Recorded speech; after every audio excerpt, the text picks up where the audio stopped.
Hello students, आप सभी का फिर से बहुत बहुत स्वागत है आदित्य क्लासेज पटेल नगर पटना में। फ्रेंड्स, जैसा कि पता है कि हमारा ऑन गोइंग टॉपिक चल रहा है अकाउंटिंग टर्म्स। पिछले वीडियो में हमने कवर किया था एक्सपेंसेस और कैपिटल एक्सपेंडिचर और रेवेन्यू एक्सपेंडिचर को। चलिए आज इस वीडियो में फिर कुछ हम अकाउंटिंग टर्म्स को देखते हैं और समझते हैं। तो चलिए वीडियो को स्टार्ट करते हैं। आज का हमारा टॉपिक है रेवेन्यू।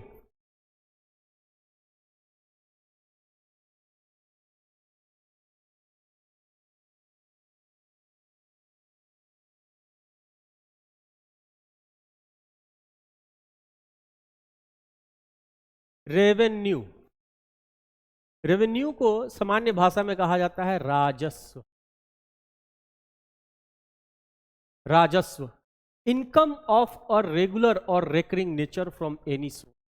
किसी भी सोर्स से जब हमें रेगुलर बेसिस पर, या रेकरिंग मतलब होता है बार बार, किसी भी सोर्स से जब हमें रेगुलर बेसिस पर कोई इनकम आता है तो उस रेवेन्यू कहा जाता है। किसी भी सोर्स से जब हमें रेगुलर बेसिस पर कोई इनकम आता है तो उसे रेवेन्यू कहा जाता है। रेवेन्यू इंक्लूड्स, रेवेन्यू के अंदर क्या क्या आता है? Sale of goods. Sale of goods, तो जब हम फ्रेंड्स सेल करते हैं, विक्रय करते हैं सामान का, तो क्या आता है? हमें रेवेन्यू आता है। और क्या है? सेल हम बार बार करते हैं, आज करेंगे कल करेंगे, डेली करते हैं सेल। तो किसी भी सोर्स से जब हमें रेगुलर बेसिस पर कोई आय आती है तो उसे रेवेन्यू माना जाता है। और अगर हम सर्विस क्षेत्र से संबंधित बिजनेस कर रहे हैं, जैसे मान लो ट्रांसपोर्ट बिजनेस कर रहे हैं, transport business, courier services, restaurant, ये क्या हुआ? सर्विस रेंडर कर रहे हैं। ऐसे बिजनेस से जो हमें आय आता है उसे भी हम रेवेन्यू मानते हैं। अगर हम गुड्स बेचने, खरीदने और बेचने से संबंधित बिजनेस कर रहे हैं तो सामान बेचने से जो आय आएगा उसे रेवेन्यू कहा जाएगा। और सर्विस से रिलेटेड कर रहे हैं तो इस तरह के जो भी बिजनेस होंगे उनसे जो हमें आय आता है उसे हम रेवेन्यू कहते हैं। तो रेवेन्यू का क्या हुआ कि income of a regular nature और recurring nature from any source, है ना? Income of a regular nature और recurring nature from any source is called revenue. सामान बेचने से, कोई सर्विस रेंडर करने से हमें कोई भी इनकम आता है तो उसे हम रेवेन्यू कहते हैं। जैसे रेंट भी, अगर हमें रेंट भी प्राप्त हुआ हर महीने, मान लो हमें रेंट प्राप्त हो रहा है ना, हमने बिजनेस के किसी जगह को, किसी प्रेमाइसेस को रेंट पे लगा रखा है तो वहां से हमें रेंट आ रहा है, तो क्या आ रहा है? हर महीने रेंट आ रहा है। तो वो रेंट रेगुलर नेचर का हुआ। कमीशन, कमीशन हमें आ रहा है, वो भी रेवेन्यू माना जाएगा। इंटरेस्ट, ब्याज की राशि कहीं से आ रही है रेकरिंग नेचर पे, वो भी। और डिविडेंड, डिविडेंड्स मतलब होता है लाभांश। हमने कहीं पे इन्वेस्टमेंट करके रखा हुआ है और वहां से भी अगर हमें कोई लाभ का हिस्सा आ रहा है, कोई डिविडेंड आ रहा है, तो उसे भी हम रेवेन्यू मानेंगे। Revenue does not include receipt और inflow of cash into the business of non recurring nature. मतलब नॉन रेकरिंग नेचर के सोर्सेज से अगर हमें कोई इनकम आ रही है तो उसे हम रेवेन्यू नहीं मानेंगे। कहता है कि revenue does not include, revenue में शामिल नहीं किया जाता है किस चीज को?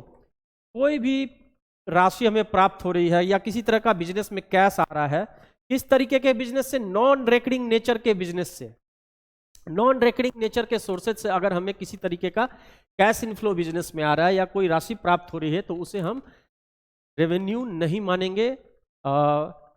To be a revenue the source should be of a regular और रेकरिंग नेचर, जिसमें हम सेल ऑफ गुड्स और सर्विसेज रेंडर्स, कोई रेंट आ गया, कोई कमीशन आ गया, इन सबको कंसीडर करेंगे और इसे ही रेवेन्यू मानेंगे। Capital introduced by the owner और loan taken is not revenue. देखो, कैपिटल, मालिक ने बिजनेस में कोई पैसा डाल दिया तो इसे हम रेवेन्यू नहीं मानेंगे। बिजनेस में कैश आया लेकिन ये हम इसे नहीं मानेंगे, बल्कि मालिक जो बिजनेस में पैसा डालता उसे कैपिटल कहते हैं और ये रेवेन्यू नहीं माना जाएगा। या कोई लोन हमने ले लिया तो वो लोन नहीं होगा, बल्कि लायबिलिटी होगी कंपनी में, क्योंकि किसी हमें आय प्राप्त नहीं हुआ। हम सेल नहीं किया हमने गुड्स का, ना ही हमने कोई सर्विसेज रेंडर किया, ना ही हमें कोई रेंट आया, ना ही कोई कमीशन आया। तो ये नॉन रेकरिंग नेचर्स के आइटम्स हैं, इनके वजह से किसी तरह का फ्लो होता है कैश का बिजनेस में, तो वो रेवेन्यू नहीं माना जाएगा। तो रेवेन्यू होने के लिए किसी भी सोर्स जो कि वो रेगुलर नेचर का हो, रेकरिंग नेचर का हो, किसी तरह का इनकम आ रहा है किसी भी सोर्स से, तो उसे ही हम रेवेन्यू मानेंगे। चलिए आगे बढ़ते हैं और कुछ और टर्म्स को समझते हैं।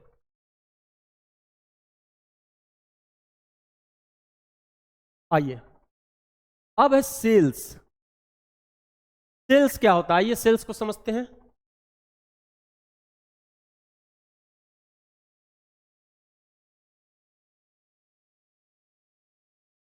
Sales, total revenue from sale of goods और सर्विसेज रेंडर। सेल किसे माना जाएगा, किसी वस्तु को बेचने से या किसी सर्विस या कोई सेवा देने की वजह से, कस्टमर्स को कोई सेल ऑफ गुड्स करने की वजह से, मतलब कोई सामान बेचने की वजह से या कोई सेवा देने की वजह से जो पैसा आया उसे हम लोग सेल्स कहते हैं। सेल किसे कहेंगे, बिजनेस में सेल्स का मतलब है गुड्स को बेचना या कोई सर्विस रेंडर करना, उसके बदले जो राशि प्राप्त होती है उसे हम सेल कहेंगे। उस प्रक्रिया को सेल कहेंगे। वस्तु को बेचना या सर्विसेज रेंडर करना। सेल्स दो तरीके के हो सकते हैं, देखो कैश और क्रेडिट। कैश और क्रेडिट दोनों तरीके के हो सकते हैं सेल्स, कैश और क्रेडिट।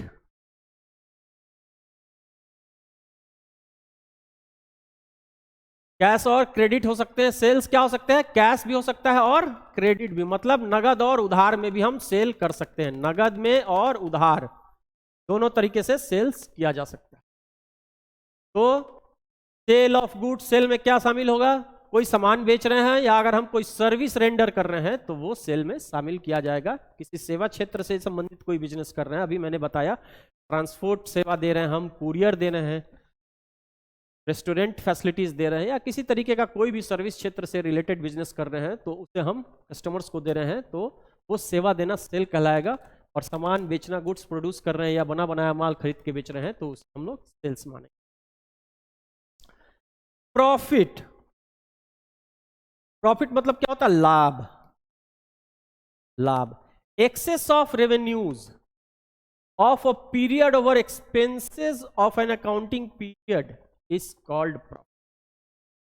मतलब किसी भी अकाउंटिंग पीरियड में जब हमारे रेवेन्यूज उस अकाउंटिंग पीरियड के एक्सपेंसेस से ज्यादा हो जाए तो उसे प्रॉफिट कहा जाता है।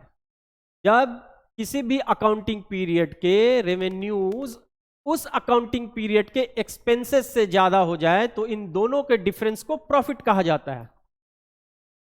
फ्रेंड्स, प्रॉफिट जो होता है वो किसका होता है, मालिक का होता है।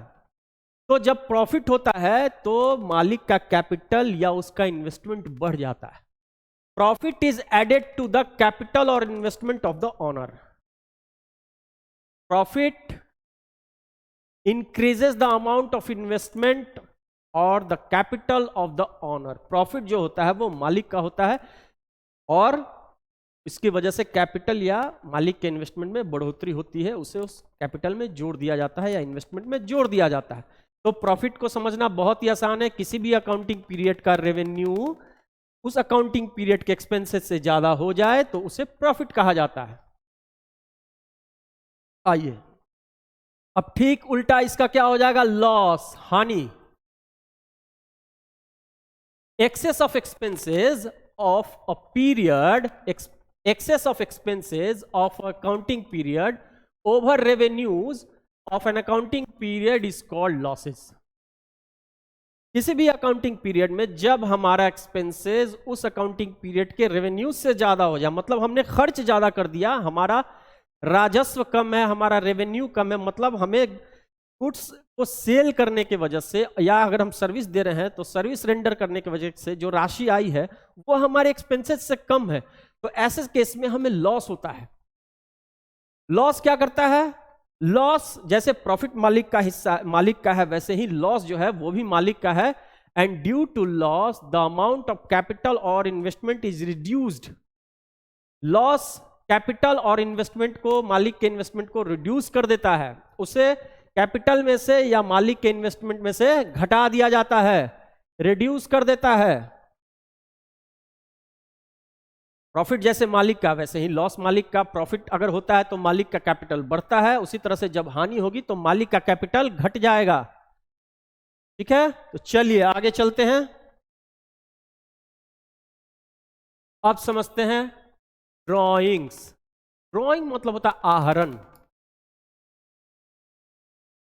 आहरण फ्रेंड्स, ड्रॉइंग का मतलब होता है कि जब मालिक बिजनेस में अपने पर्सनल यूज के लिए कोई गुड्स या कोई राशि निकाल लेता है, जब मालिक बिजनेस से अपने पर्सनल यूज के लिए कोई गुड्स या कोई राशि निकाल लेता है तो उसे हम ड्राइंग्स कहते हैं। और ड्राइंग्स होने की वजह से मालिक का कैपिटल जो है वो घट जाता है to the extent of amount of the drawing. कि विड्रॉल ऑफ मनी मतलब पैसे निकाल लेना, और गुड्स बिजनेस से बाय द ऑनर, मालिक के द्वारा कोई राशि या कोई वस्तु बिजनेस से निकाल लेना अपने पर्सनल यूज के लिए। अपने पर्सनल यूज के लिए कहां से? बिजनेस से। मतलब मालिक के द्वारा बिजनेस से अपने पर्सनल यूज के लिए अगर कोई राशि या कोई गुड्स निकाल लिया जाता है तो उसे ड्राइंग कहते हैं। और ड्राइंग क्या करता है? मालिक के कैपिटल को घटा देता है। It reduces the amount of capital और इन्वेस्टमेंट ऑफ द ओनर। मान लो मालिक ने, ओनर है और ये इसका बिजनेस है। मालिक ने बिजनेस में 1 लाख रुपए लगाए। हमने बिजनेस एंटिटी कॉन्सेप्ट में पढ़ा था कि both owner and business are separate entity, दोनों अलग अलग होते हैं और सारी अकाउंटिंग जो होती है वो बिजनेस पॉइंट ऑफ व्यू से होती है। और जो मालिक बिजनेस में पैसा लगाता है उसे कैपिटल कहते हैं, और बिजनेस के ऊपर ये ऋण होता है। मालिक ने जो बिजनेस में पैसा लगाया वो बिजनेस के लिए लायबिलिटी होती है। अब मान लो मालिक ने इसमें से 1 लाख रुपए लगाया, मालिक ने बिजनेस में से 2,000 रुपए निकाल लिए पर्सनल यूज के लिए, तो क्या कहेंगे? इसे ड्राइंग कहेंगे। और इसे यहां से घटा दिया जाएगा, कैपिटल कम हो जाता है, यानी कि बिजनेस में मालिक का कैपिटल 98,000 रुपए ही बचेगा। तो दोस्तों आज इस वीडियो को यहीं तक रखते हैं। नेक्स्ट वीडियोस में जो बचे हुए अकाउंटिंग टर्म्स हैं उनको हम कवर करेंगे। हम आशा कर रहे हैं कि आपको हमारे वीडियोस अच्छे लग रहे होंगे। हमारी वीडियोस को ऐसे ही देखते रहिए, हमें मोटिवेट कीजिए, ज़्यादा से ज़्यादा हमारे वीडियोस को शेयर करके, लाइक करके, और इसे हमारे चैनल को सब्सक्राइब भी कीजिए। हम मोटिवेटेड होंगे तो हम और भी मेहनत करेंगे, आपके लिए ज़्यादा अच्छे वीडियोज़ लेकर आएंगे। हम अपने तरफ से पूरा एफर्ट करेंगे। तो चलिए आज इस वीडियो को यहीं पर विराम देते हैं। वीडियो देखने के लिए बहुत बहुत धन्यवाद। Thank you very much.